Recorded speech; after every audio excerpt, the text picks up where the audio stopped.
Can the dead be reborn? Is there life after death?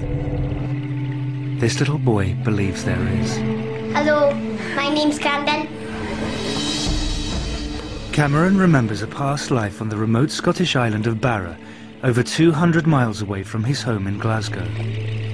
I lived in the White House with my mum and dad and my 3 brothers and sisters. And he just talks about, I was in Barra and I fell through to you. And I'm saying, what do you mean? And he'll say, no, it was just like a hole and I fell through. Children from all over the world report memories of previous lives. It's a pretty interesting phenomenon.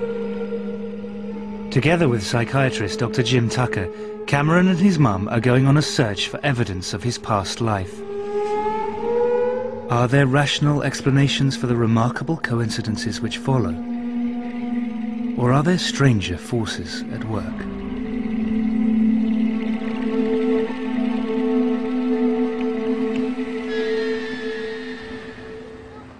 Norma Macaulay is a single mum who lives in Glasgow with her 2 young sons. Well, I've got 2 boys, lovely boys, even if I say so myself. I've got Martin, who's 6, and I've got Cameron, who's 5. Since Cameron first started to talk, he has described life as a child on Bara, a remote island in Scotland's Outer Hebrides. I lived in the White House with my mum and dad and my 3 brothers and sisters. From the age of 2, Cameron has been telling his family the same story. As he's grown older, the story hasn't changed. It's just become more detailed. Norma could not understand how Cameron knew about Barra, let alone have such clear memories of life on the island. At first I just thought, oh, he's making things up. And then I was thinking, how does he know the name Bara? Why is it Bara where none of us have been or have any connection with? Barra lies off the western coast of Scotland, 220 miles from Glasgow. It can only be reached by a lengthy sea journey or an hour-long flight. It's a tiny, distant outpost of the British Isles and is home to just over 1,000 people. My favourite place in Barra was the beach, and I took my dog with me and I played with him and my brothers and sisters to play. He used to say, I'm a Bara boy, I'm a Bara boy. The planes used to land on the beach. He said there's like a small beach. He says, and like small planes and they land on the beach. Barra is a loads of place to run around, but here is not a lot because the houses are near each other.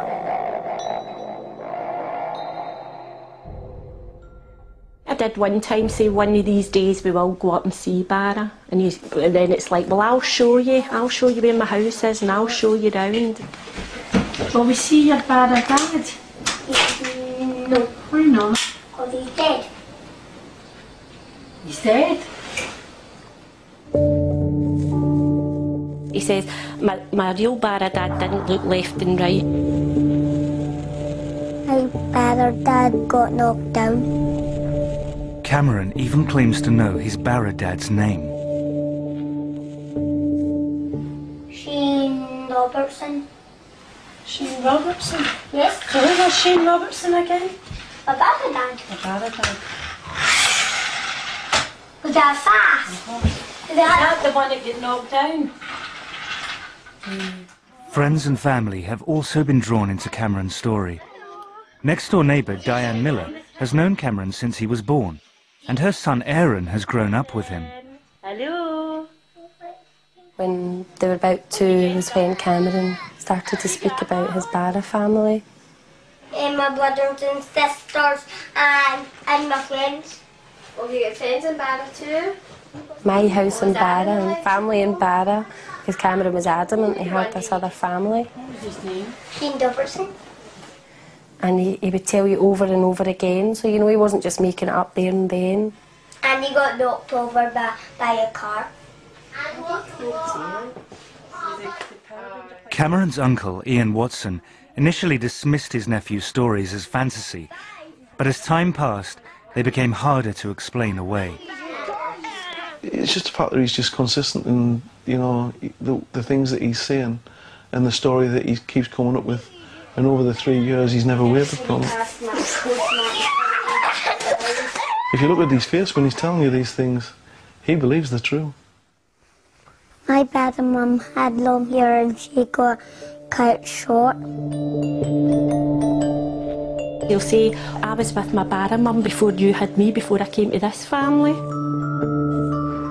And he just keeps saying to me, you'll really like her, she's really nice. One time I said to him, joking, do you love me or your Bara mum? And he says, I love you both the same. I thought he would have said me, but he never.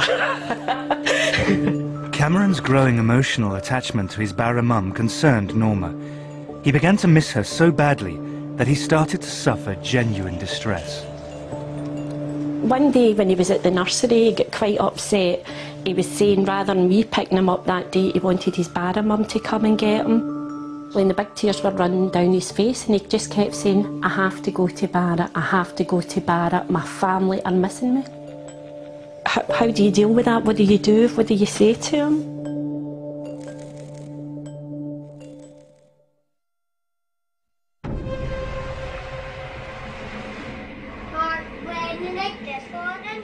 Ever since he could speak, Cameron has described a previous life, growing up on the remote island of Barra in the Outer Hebrides. Cameron is desperate to visit Barra, but Norma, his mum, wants to find out if there is a rational explanation for his unusual memories.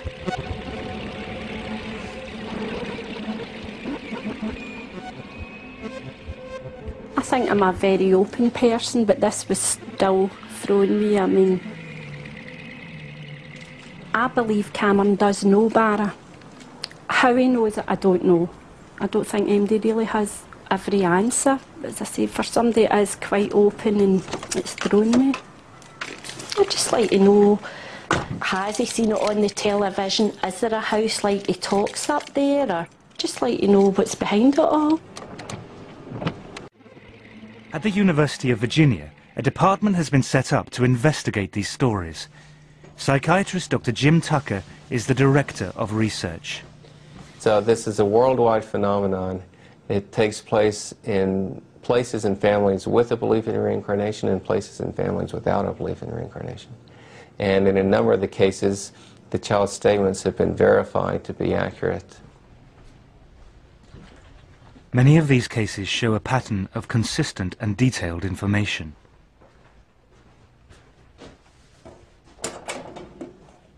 The children will usually start talking about these memories at a very early age, usually 2 or 3.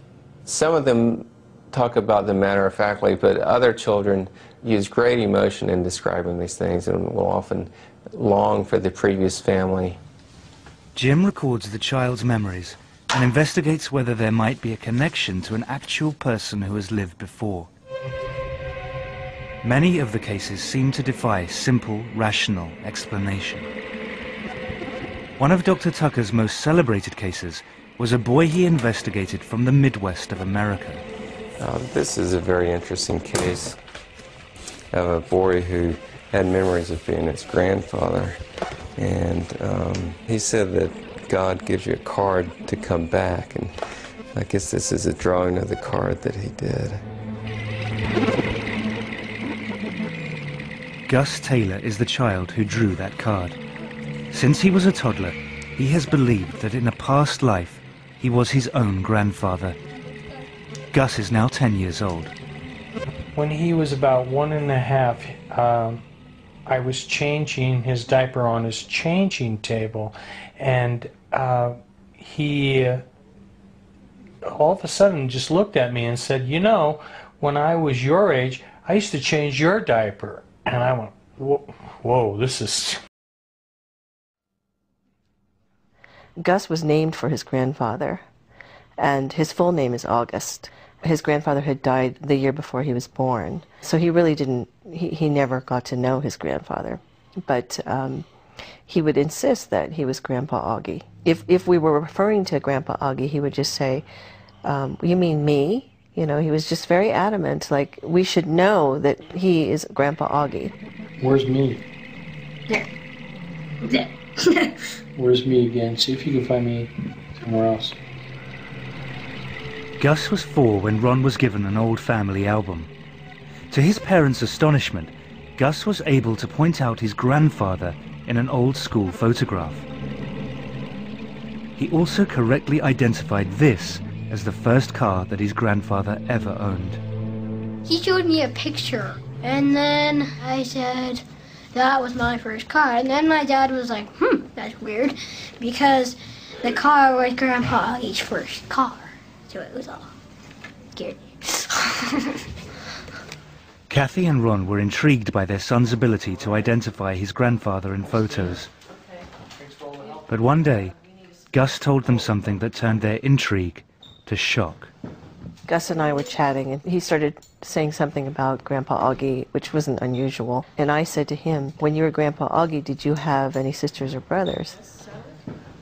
He said, well, I had a sister, but she died. And so that sort of caught my attention because, you know, we haven't had any deaths in the family. And he said, well, she died. And I just sort of looked at him and he said, yeah, she turned to a fish. She died, some bad guys. I just was flabbergasted. I really was just I was speechless because I just couldn't understand how he would know anything about that. Apparently what happened was his aunt was murdered and her body was dumped into the San Francisco Bay. There was no way he could know anything about her circumstances and how she died because it was never discussed and was barely discussed with me, with him and my family. To hear my son, who didn't know my father, didn't know his aunt who was murdered, speak about this, and because that's when I just went, there's something going on here that I just don't understand. For many in the West, reincarnation is an alien idea. Chris French believes that it's simply a comforting illusion, which helps some people avoid the difficult realities of death. On the one hand, you've got science that says, once you die, that's it, that's the end, nothing else. On the other hand, you've got a belief system that says, you will survive, you will be reunited with your loved ones. In a sense, you do go on forever. You know, how much more appealing can you get? I mean, we all want that, we'd all want to believe that.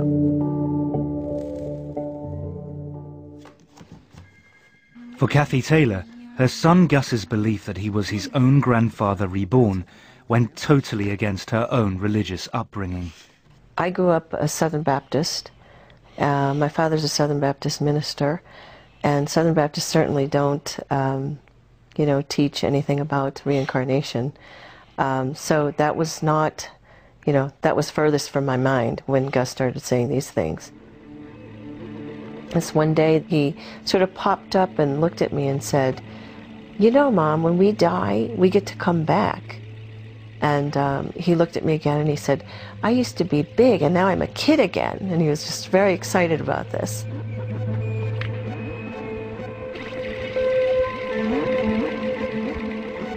He said that God gave him a ticket. And, you know, he also referred to a porthole and that he came through a porthole and that he used to be big and all of a sudden he's through this porthole and then he's a kid again.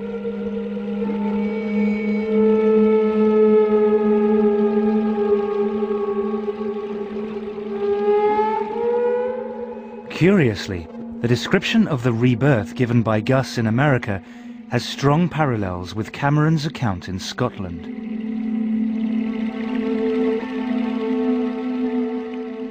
He talks about falling through from Bara to here. I asked him, how did you get here? And he just talks about, I was in Bara and I fell through to you. And I'm saying, what do you mean? And he'll say, no, it was just like a hole and I fell through, and that's all he says. It used to be Caitlin, and what was the other one? Megan. Megan. You're fancy Megan and Kate. You fancy everyone who I want. Not done yet. Aaron and Cameron had been playing, and Aaron had mentioned how it's okay if you die because Cameron said you come back again as somebody else, so it didn't matter if you died. It has become clear to Norma that there are no easy answers to the questions thrown up by Cameron's memories. Cameron has asked persistently to be taken to Barra. Norma has finally decided to make that journey. We are going to go to Bara. I mean, it wasn't a decision that was made lightly. I've gave it an awful lot of thought, stood up to an awful lot of folk that were against me doing it, and I just hope I proved them that I was right to do what I've done. Come on. Perhaps the trip will provide an explanation for Cameron's memories, or put them to rest. You want to run now?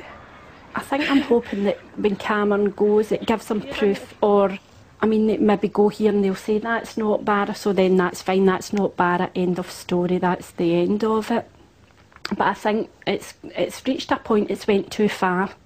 It's gone too far just to leave it now.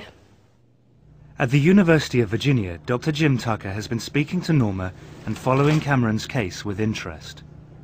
Well, Cameron's case certainly sounds like a very promising one. He's given the name of a place which fortunately turns out to be a rather small place, and he's also given the name of a person.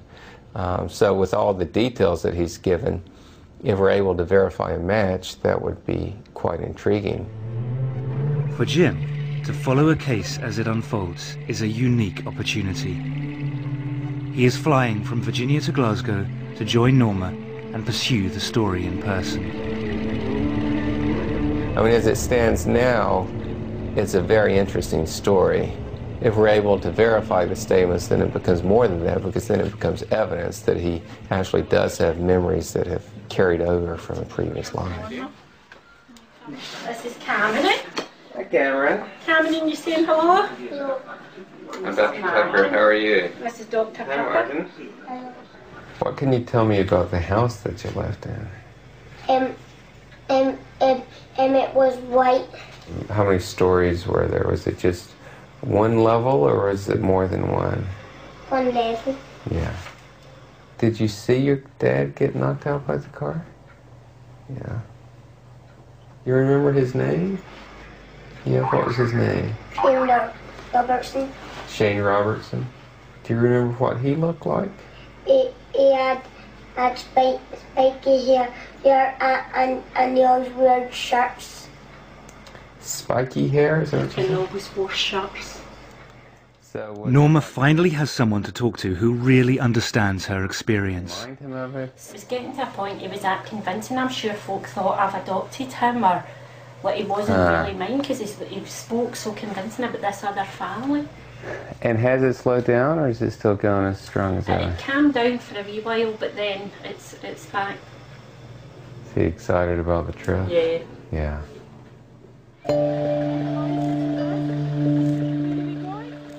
After 3 years of listening to Cameron's descriptions of life on a remote island, Norma and Martin are taking him on a journey of another lifetime. How's he going to react? What if he gets upset? What if we go and these things are there, how he's described? Cameron is finally going to visit the place that he calls home.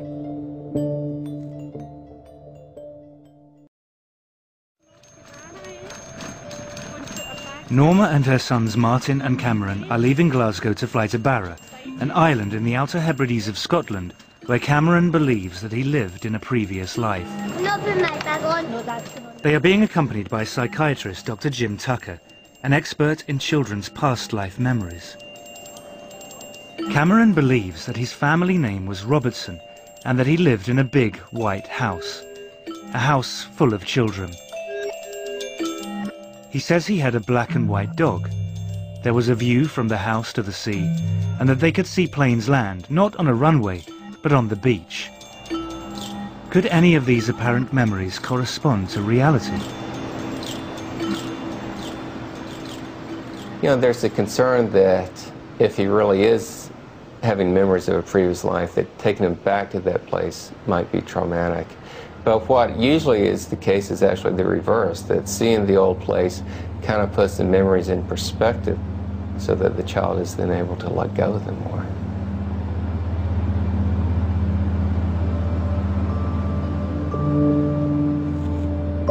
The planes must have landed on the beach.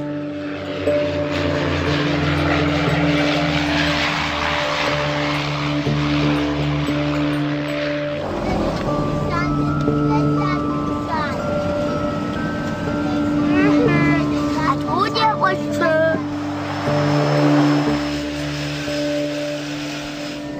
Did you recognise it? Yeah?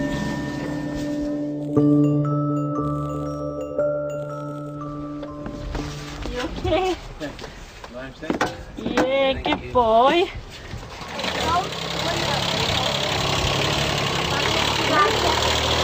Dad told you everything was true. It's just after saying I told you it was all true. Feel happy to be here? Yeah. It looks nice here. Looks nice here. They go into the airport to collect their bags. I know that white thing, that one's really cool.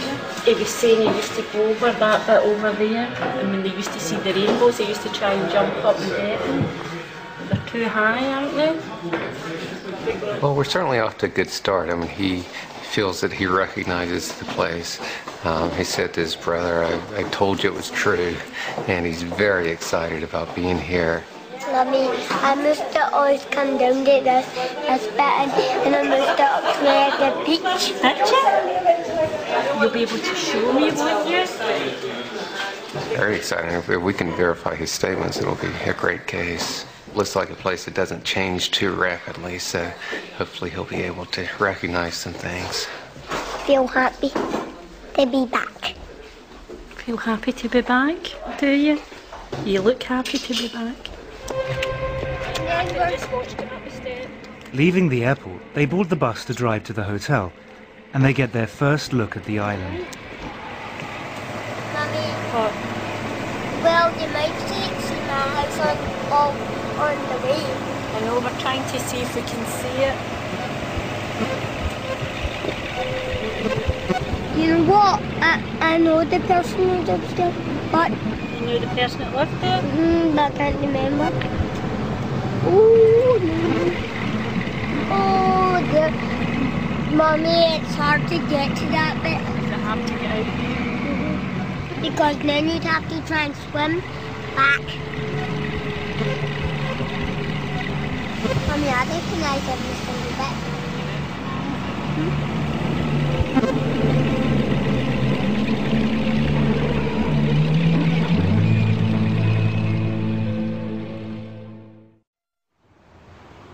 Next morning, the investigation begins in earnest.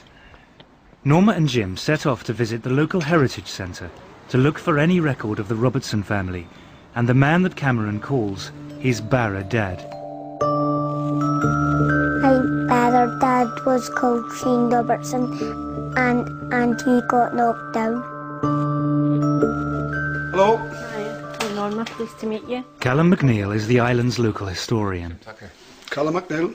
Nice to meet you. Certainly the names don't immediately come to my mind. Certainly the name Robertson does feature, but certainly not the name Shane. And the name Robertson itself only features occasionally in the history of the islands. There doesn't seem to be any evidence that a family called Robertson lived in a house by the shore. Could Cameron be wrong about the name, but right about the house?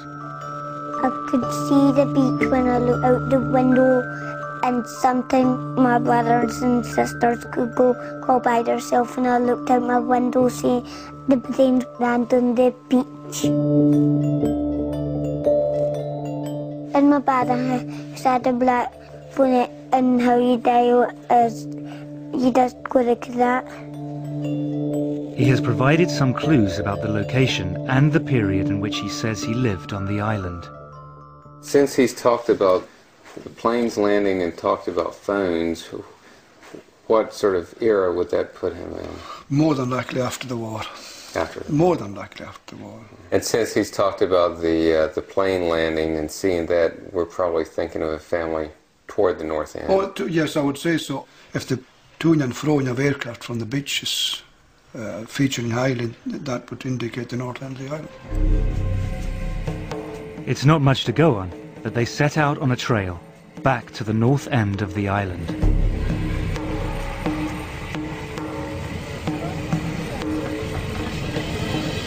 I thought he was fine, but I don't know about him. I was starting to feel anxious and saying, well, I hope he does recognise something for his sake and probably for my own, because I'm desperately looking for answers as well.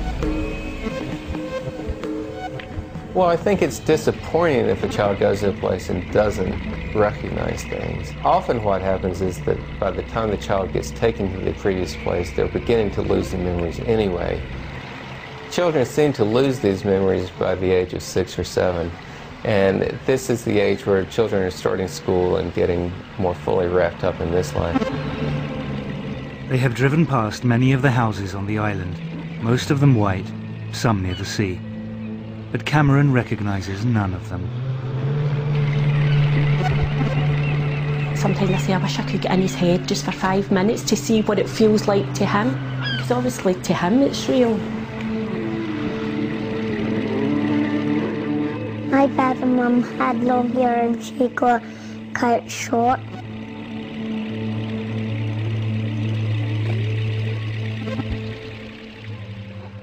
Later that day, they go for a walk on the beach. The adults may be disappointed, but Cameron is happy just being on the island.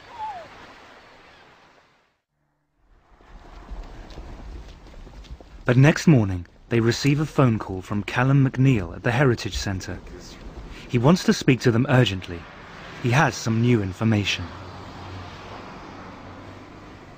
Phone call today informed me that there were people living with the name Robertson on the north end of the island, in a house by the shore. It's a white house by the shore. Couldn't get much closer to the shore. Callum's records were only for properties owned by islanders, but the Robertsons were from the mainland. And when were they there? 60s, 70s, I believe. Yeah. So we know exactly which house it was. We'd be able to go see it. Sunderland. Directions to the house take them down a different road to the ones they had been searching before. Jim and Norma don't tell Cameron where they're going. They don't want to influence his reaction or disappoint him. They follow a small coastal track. The house comes into view as they turn the final corner.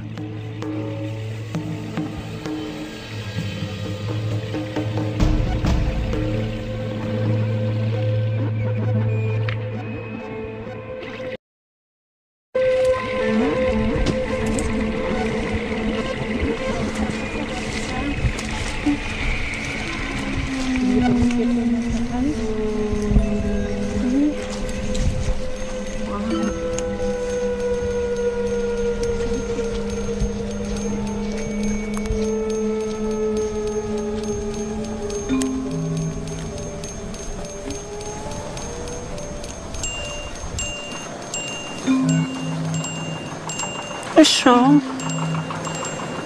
A wee bit. You alright? Is this your house? No, you get sad. Is this your house?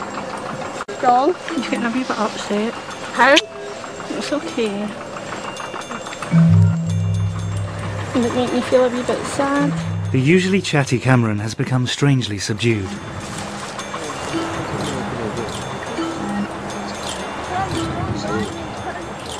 Just below the house, there are rock pools, and there is a gate to the beach. There's a gate round there. They said that was the secret way. They called it the secret way onto the house. He's just saying he's excited, but he's sad as well. I think he's surprised and he's not sure how he's feeling. I'm not sure how I'm feeling either, to be honest.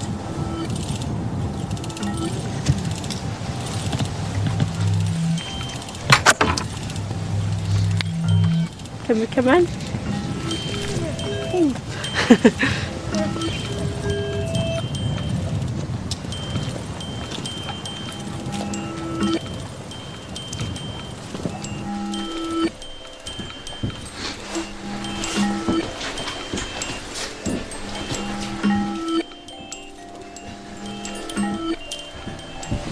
We've got a fire like that, haven't we? Let me look. What? Look. I know, wow.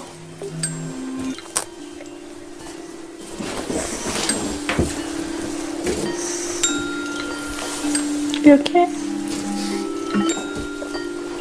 Although much of the furniture and decor is recent, some of the features of the house, like the open fire, have remained unchanged for decades.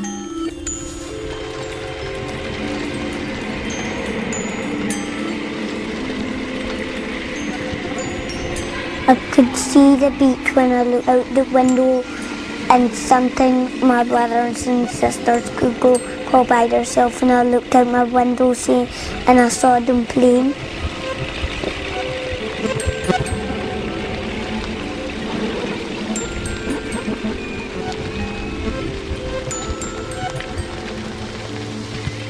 The girls were in this room? Yes. And the boys were in the other room? Yes.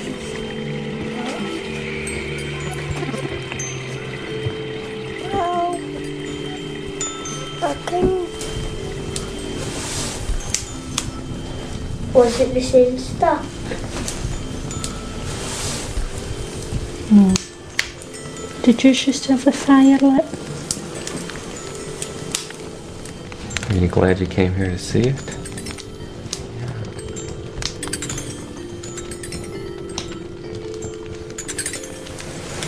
Did you think that Bara Mum was going to still be here? Eh? No.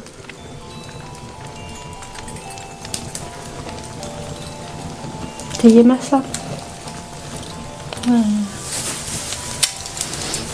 You've got me, haven't you?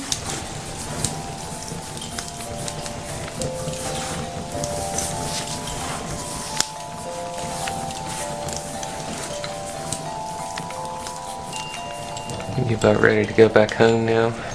Yeah, get on the plane and fly home.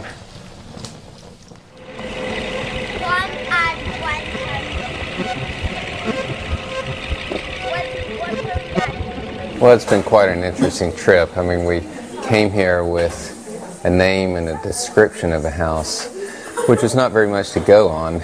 And we found that, in fact, there was a family here, and that, in fact, they had a house in the right location and the right appearance of what we were looking for. At this point, the investigation remains inconclusive, but we've got some very solid leads to go on, and we should be able to find out the details of this Robertson family to see if, in fact, they do match with what Cameron has been saying.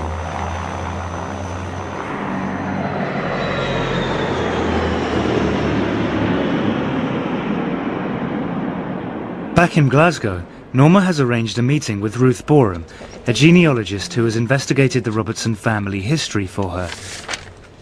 She has found that the Robertsons came from Glasgow and that they owned the house on Barra for more than 20 years. She has traced a Jilly Robertson, who still lives in Scotland. But you don't know when and you don't know the surname. And I've been able to find a phone number and an address for Gillian and her husband. Jilly Robertson would have been a child holidaying in the house on Barra at the same time as Cameron believes that he lived there. I can pass that on to you, and so would we be allowed to contact her?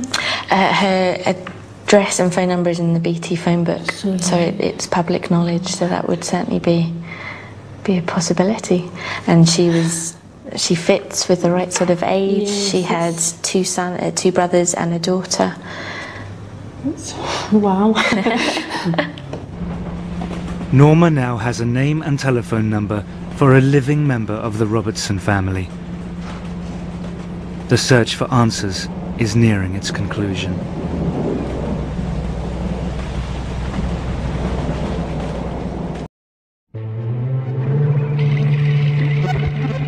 This is the house that 5-year-old Cameron believes was his home in a past life. He believes that he lived here with his family, the Robertsons. The house which exactly fits Cameron's description, was once actually owned by a Robertson family who spent their summers here in the 60s and 70s. Cameron's mum, Norma, has traced Jilly, one of the Robertsons, and arranged to visit her. But now, back in Glasgow, Cameron's reaction to the news comes as a shock. Last night was just an outburst. 1 minute we're laughing and joking, everything was fine, and then it was just, there was tears, and then saying he was frightened, and then the next thing him and Martin were fighting. It got a wee bit out of hand. It was like somebody had flicked a switch. He went from happy to, and it was, I'm scared, I don't want to go, Mum. This morning he came in quite wide awake and started asking me about Jilly Robertson. And at one point I thought it was quite strange. He actually says, could Jilly be my sister if she was a wee girl at the house? And it's kind of, I think we've all been thrown a bit. Now he's asking, can he go? He wants to go and meet her. Hello. Hi there. Pleased to meet you, I'm Norma. Hello, Jilly. Very nice to meet you. This is Cameron. And Martin, come on. This is Cameron's big brother, Martin. He's finding somebody that's possibly his sister. Is he thinking, oh, maybe I'll need to go back to that family? Because in Cameron's mind, the Robertsons were his Bara family. And I think that's what's frightened him. I mean, it's quite frightening. This is the house here, and down below the house, a lovely beach. Was that what it was like when you were in Bara? Yeah. But could you recognise it quite well when you went to see it? Although you were saying it had changed. Yes, you see, I think it has changed. I think the person who's bought it now has modernised it. Yeah. I played in the beach and took my dog and played fetch with my dog at the beach. Could I ask you, when you went to Bara, did you have a dog? Was there a dog there? Well, certainly Callum and Peggy, who lived in the house, they had a dog, a sheepdog. Yeah. The black and white dog is just as Cameron remembers. But what about the name of his Bara father, Shane Robertson? Yeah. Well, certainly there aren't any Shanes in our family. There were, one of my uncles was called James. Yeah. Now, Seamus, James, you know, that's quite a common connection. Yeah, one of my cousins is also called James, but certainly not a Shane. Was the car accident on Barra? This is what we don't know. He doesn't seem to be able to tell you. I don't know of anyone in our family who died in a car accident. That's how I was curious as well, if maybe even there had been a child in the family had passed away. Or... No, certainly there were no deaths of children in that close family. So while many parts of Cameron's memory fit with extraordinary precision, others do not. The family name matches, so do the physical details of the house, the island and the dog. But the name and death of the father figure do not.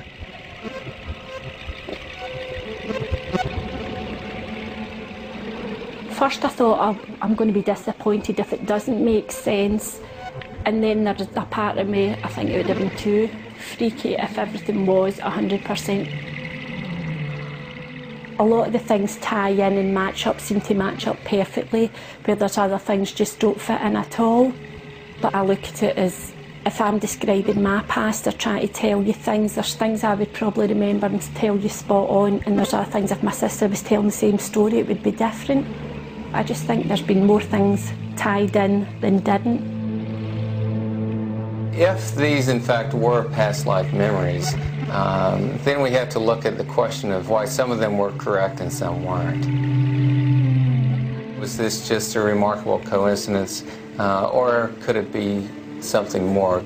He could have had memories from more than one life, and they could have gotten mixed in together. There's just a lot that we don't know about it. And I don't think I realised myself how much it might affect me going into the house.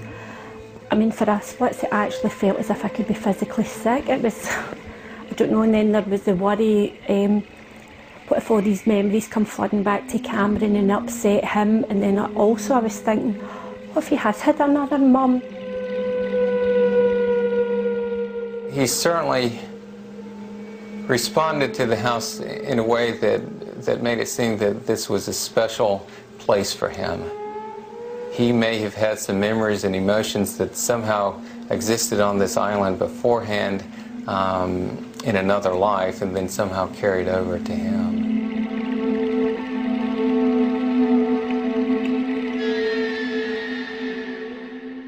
I personally think there's more to it than meets the eye, but there is some people, and everybody's allowed to make their own judgment, but I definitely think it's one of those things, there's something there. I can't tell you what exactly it is, but I think it's something we'll probably never know. In the end, there are no tidy answers. But one thing is clear, the persistent memories that Cameron once had of another life on a far-off island trouble him no longer. I think that since Cameron's been to Bara and the fact that we've seen it for ourselves, it's as if it's put it to rest in his mind that he doesn't have to go on and prove it anymore. And he just seems so calm about it. Before it was, everything was hyper and jumping about, and where it's like, yes, I was at Bara, I seen my house. It's just so calm now, it's quite unbelievable the change.